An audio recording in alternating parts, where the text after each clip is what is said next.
नमस्कार दोस्तों, स्वागत है आप सभी का स्टडी विद 87 यूट्यूब चैनल पर। और हम लोग राजनीति शास्त्र की सीरीज कवर कर रहे हैं। आज की इस सीरीज में हम सरकार के संसदात्मक एवं अध्यक्षात्मक प्रकार जो हैं उनके विषय में प्रश्नों के माध्यम से कवर करेंगे।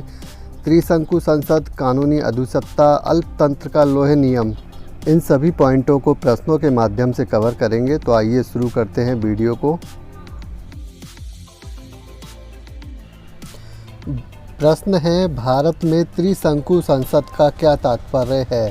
तो त्रिशंकु संसद के विषय में आपने सुना भी होगा और इसका जो तात्पर्य है, संसद में किसी दल का बहुमत नहीं होना, यानी कि जो मिलीजुली सरकार होती है, गठबंधन की सरकार होती है, उसी को त्रिशंकु संसद कहा जाता है।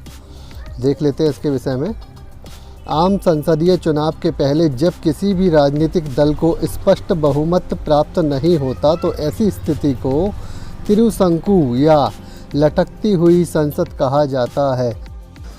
अर्थात चुनाव के पश्चात गठबंधन की सरकार, तो जो मिलीजुली सरकार होती है, जिनकी बहुमत जिनको प्राप्त नहीं हो पाता और वे अन्य दलों के सहयोग से जब सरकार बनाते हैं, तो ऐसे संसद को त्रिशंकु संसद या लटकती हुई संसद कहा जाता है। बहुत ही महत्वपूर्ण प्रश्न है, पहले भी पीसीएस की परीक्षा में पूछा गया है और इस प्रकार के प्रश्न ही आगे आने वाली परीक्षाओं में पूछे जाते हैं। तो इस प्रश्न से संबंधित सारी बातें याद रखिएगा। और वीडियो आगे बढ़ाने से पहले एक बात और भी कहना चाहूँगा, जिन लोगों ने अभी तक चैनल को सब्सक्राइब नहीं किया, वे इस प्रकार की वीडियो आगे पाने के लिए चैनल को सब्सक्राइब ज़रूर कर लें। चलिए इस प्रश्न के अलावा अगला प्रश्न देख लेते हैं। अगला प्रश्न है, अल्पतंत्र का लौह नियम सिद्धांत किसने प्रतिपादित किया। तो इस नियम के विषय में भी परीक्षाओं में पूछा गया है, तो याद रखिएगा, अल्पतंत्र का लौह नियम सिद्धांत रॉबर्ट मिसेल्स के द्वारा प्रतिपादित किया गया था। और इसके विषय में कुछ महत्वपूर्ण बातें हैं, उनको भी देख लेते हैं। रॉबर्ट मिसेल्स, कई जगह पे मिचेल्स लिखा है, कई जगह पे कई किताबों में मिसेल्स लिखा है, तो दोनों एक ही व्यक्ति का नाम है, इनके बारे में याद रखिएगा। रॉबर्ट मिसेल्स ने अपनी पुस्तक पॉलिटिकल पार्टी में इस सिद्धांत का प्रतिपादन किया है, जिसमें उन्होंने जर्मन डेमोक्रेटिक पार्टी का अध्ययन करने के उपरांत स्पष्ट किया कि बड़े पैमाने पर जनता के उदासीन होने के कारण गिने चुने लोग ही संगठन बनाकर समाज का नेतृत्व करते हैं। तो कहने का मतलब ये है कि भारत में इतनी बड़ी जनसंख्या है और कुछ नेता या कुछ संगठन के लोग मिल करके अपनी सरकार बना लेते हैं और बाकी के जो जनता है वह उदासीन रहती है। तो इसी सिद्धांत को इन्होंने जो पॉलिटिकल पार्टी नामक अपनी पुस्तक है उसमें दिया है, इस सिद्धांत को।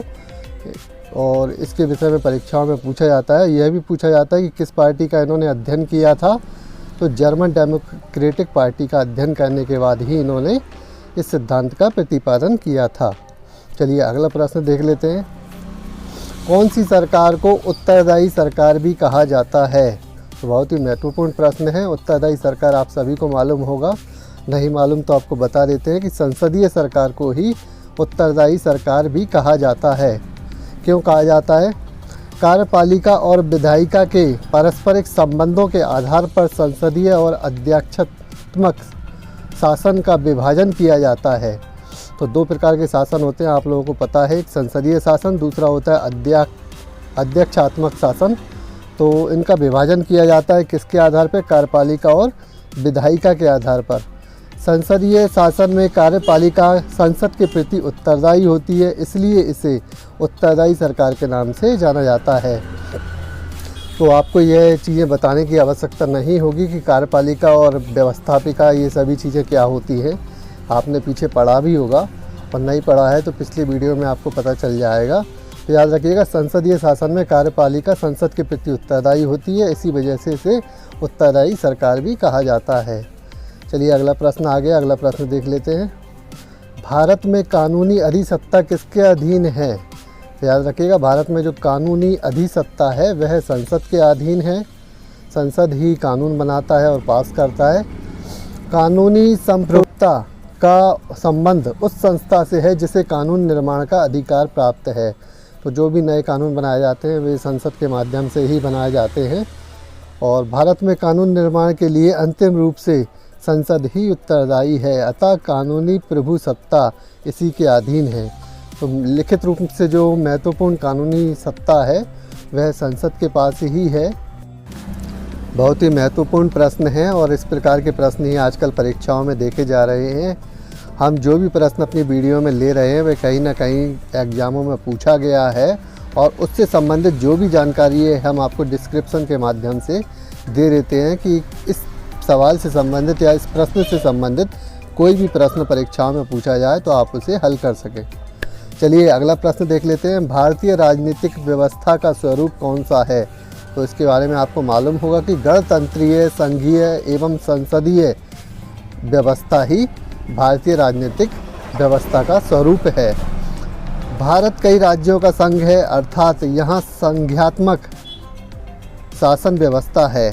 आपने पढ़ा होगा भारत कई राज्यों का संघ है, एक केंद्र है। भारत केंद्र सरकार जैसे कहते हैं ना कि कई राज्यों को केंद्र सरकार के द्वारा चलाया जाता है, तो वही बात है कि भारत कई राज्यों का संघ है, अर्थात यहाँ संघात्मक शासन व्यवस्था है। भारतीय संविधान ने संसदीय सरकार की स्थापना की है जिसे जनता द्वारा चुना जाता है। इस प्रकार राजनीतिक व्यवस्था का स्वरूप गणतंत्रीय यानी जनता के द्वारा चुना जाता है, संघीय यानी संघ के रूप में कार्य करता है, अपनी व्यवस्था चलाता है, और संसदीय है, संसद की सरकार है यानी संसदीय प्रणाली है जो कानून बनाती है और कानून को लागू कराने का काम भी करती है। याद रखिएगा, अनेकों बार यह प्रश्न परीक्षाओं में पूछा गया है। चलिए अगला प्रश्न देख लेते हैं। अध्यक्षात्मक शासन प्रणाली की मुख्य विशेषता क्या है? वो इस प्रश्न में कुछ ऑप्शन दिए गए थे, उस ऑप्शन के अनुसार हमने आंसर को आपके सामने रखा है। कार्यपालिका का अध्यक्ष राष्ट्रपति होता है और क्या क्या विशेषताएं होती हैं इनके विषय में देख लेते हैं। अध्यक्षात्मक शासन प्रणाली शक्ति पृथक्करण के सिद्धांत के आधार पर कार्य करती है, अर्थात इसमें कार्यपालिका, व्यवस्थापिका एवं न्यायपालिका का अपना अपना कार्यक्षेत्र निर्धारित होता है। इस प्रणाली में राष्ट्रपति कार्यपालिका का वास्तविक प्रधान होता है। तो जो कार्यपालिका का वास्तविक प्रधान है वह राष्ट्रपति होता है, यानी कि इसमें राष्ट्रपति को ज़्यादा महत्वपूर्ण शक्तियाँ प्राप्त होती है। यही अध्यक्षात्मक शासन प्रणाली है। चलिए अगला प्रश्न देख लेते हैं। अध्यक्षात्मक व्यवस्था में राष्ट्रपति किसका प्रधान होता है? तो यह प्रश्न हमने पीछे के डिस्क्रिप्शन में आपको बताया भी था, तो आपको बता दें अध्यक्षात्मक व्यवस्था में राष्ट्रपति राज्य तथा सरकार दोनों का ही प्रधान होता है। तो इस विषय में कुछ और भी बातें दी गई हैं, उनको भी देख लेते हैं। भारत और ब्रिटेन जैसे संसदीय व्यवस्था वाले देशों में राष्ट्रपति राज्य अध्यक्ष होता है जबकि सरकार का अध्यक्ष प्रधानमंत्री होता है, परंतु अध्यक्षात्मक शासन व्यवस्था में राष्ट्रपति राज्य और शासन अर्थात सरकार दोनों का ही अध्यक्ष होता है, यानी उसके पास पूर्ण शक्तियाँ होती हैं। संसद की शक्ति भी उसमें होती है और मंत्रियों की नियुक्ति भी उसके द्वारा की जाती है। काफ़ी शक्तियाँ जो प्रधानमंत्री की शक्तियाँ हैं वे राष्ट्रपति के पास होती हैं। यही अध्यक्षात्मक व्यवस्था प्रणाली है जिसका राष्ट्रपति प्रधान होता है। तो चलिए इस प्रश्न के बाद अगला प्रश्न देख लेते हैं। प्रश्न है, विश्व में सर्वप्रथम अध्यक्षात्मक सरकार शासन व्यवस्था स्थापित हुई थी? यही पूछा गया है, विश्व में कहाँ हुई थी सर्वप्रथम स्थापित? तो याद रखिएगा अध्यक्षात्मक जो सरकार है वह संयुक्त राज्य अमेरिका में सर्वप्रथम स्थापित हुई थी। संयुक्त राज्य अमेरिका को अध्यक्षात्मक शासन व्यवस्था का जनक माना जाता है। अमेरिका विश्व का पहला ऐसा देश है जहां इस प्रकार की शासन व्यवस्था स्थापित की गई और आगे चलकर यह अध्यक्षात्मक शासन प्रणाली के नाम से जानी गई। तो पीछे के प्रश्नों में हमने जाना था कि अध्यक्षात्मक सरकार कौन सी होती है और यही अध्यक्षात्मक सरकार शासन व्यवस्था जो है सर्वप्रथम अमेरिका में लागू हुई थी। इस वजह से अमेरिका को अध्यक्षात्मक शासन व्यवस्था का जनक भी कहा जाता है। तो प्रश्नों के माध्यम से आपको जानकारी मिल गई होगी कि अध्यक्षात्मक सरकार और संसदीय सरकार शासन प्रणाली में क्या अंतर हैं, दोनों की क्या विशेषताएं हैं, हमने आपको प्रश्नों के माध्यम से बताया है। और आगे भी कुछ प्रश्न ऐसे ही दिए गए हैं जिनके विषय में भी हम देख लेते हैं। चलिए देख लेते हैं अगला प्रश्न। प्रश्न है, एक संसदीय सरकार में राज्य के प्रधान को किस प्रकार की शक्तियाँ प्राप्त हैं?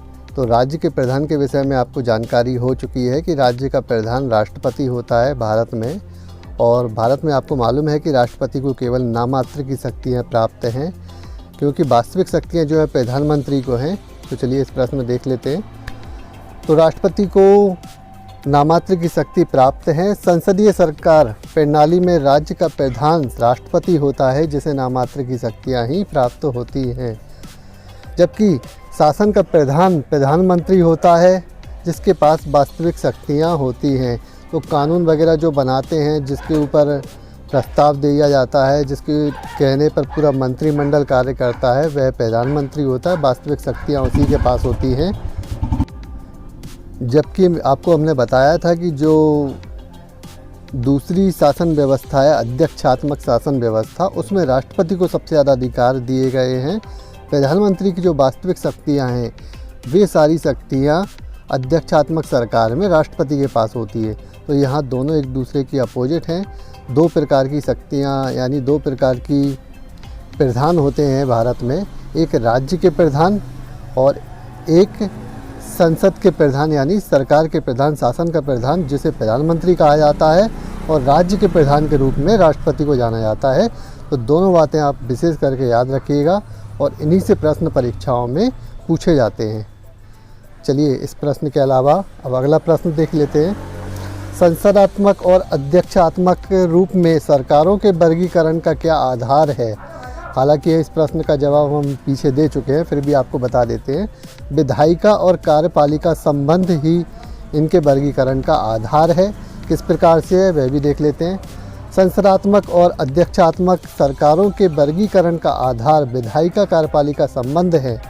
संसदीय प्रणाली के अंतर्गत कार्यपालिका विधानमंडल के प्रति उत्तरदायी होती है, जबकि अध्यक्षीय शासन प्रणाली में कार्यपालिका विधानमंडल के प्रति उत्तरदायी नहीं होती है।